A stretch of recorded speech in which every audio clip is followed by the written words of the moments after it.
What's going on, everybody? CWF Entertainment here, and I know I haven't posted a video in like a million months. I was just busy with school and, the holiday season and everything, but I think it is more than early to come back. So, we got a Christmas haul.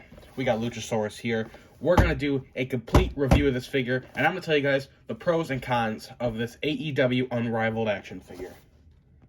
Alright, let's get this thing out of the box. Alright, so getting Luchasaurus out of the package for the first time, I have not articulated the figure at all yet, but I'm gonna remove the wrapping and kind of get this thing all set up for you guys. Sorry if I sound a bit nasally today. I'm feeling a little bit under the weather. Alright, there we go. Luchasaurus looking pretty good. He's a damn cool figure. I mean, Jazzwares did an outstanding job of perfecting this figure. I mean, the detail on this guy, and like Luchasaurus is so out there with his gear that making a figure of him would be like almost impossible. But the way Jazzwares did this is absolutely outstanding. And cue a time lapse of me trying to stand him up with these insane feet. Never mind.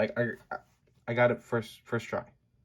But yeah, I mean, that's kind of like, if we're looking at it with the pros and cons side, I would say that there's really not a lot of cons, except there's no, like, leg movement up here. It is just completely solid.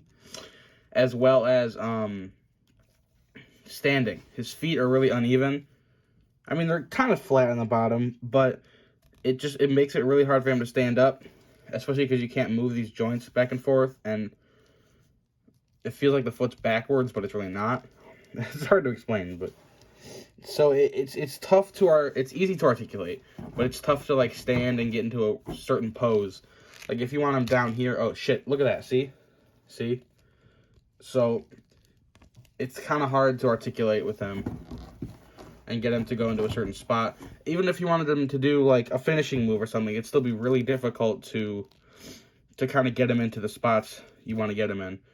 But you can also remove this thing. I don't know why you would want to do that, but if you did, makes him look even dumber. But I'm a Luchasaurus fan, you could say. I like Luchasaurus. I like what they do with him, but his figure is not the greatest, and that is mainly due to these feet, man. It's just hard to stand the figure up. It's really difficult to do. Now, I know I'm saying that and I'm standing him up, but like, standing him up normally is pretty simple. But if you wanted to stand him up to do a certain pick fed pose, or, have him punch somebody, that's going to be difficult to do, because look, bam. So, you're going to have to get some practice with this guy if you want to start pick fedding with him. He also does come with 2 interchangeable hands. That's pretty cool. So my final thoughts on AEW Unrivaled series Luchasaurus figure. Would you hunt for this figure?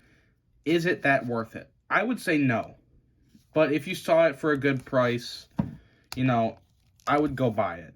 If you see it for cheap, or even if you see it in a store, I would buy it. It's a cool piece to have, especially if you're an AEW fan. And if you are an AEW fan, you know who Luchasaurus is. And I would say this is something that you would go buy. I really enjoy it, except, standing him up is difficult, but depending on what kind of collector you are, I think this figure would fit pretty well into your figure collection. But without further ado, guys, that is it for today's video. I'm going to be posting so many more videos this month, just kind of bringing my channel back, and I hope you guys can drop likes on my Instagram posts, and especially these YouTube videos. Subscribe, share to your friends. That's the least you guys can do, is share to your friends and get me back to where I was the summer of last year. So we will see. We sure will see about that. I'll see you guys later.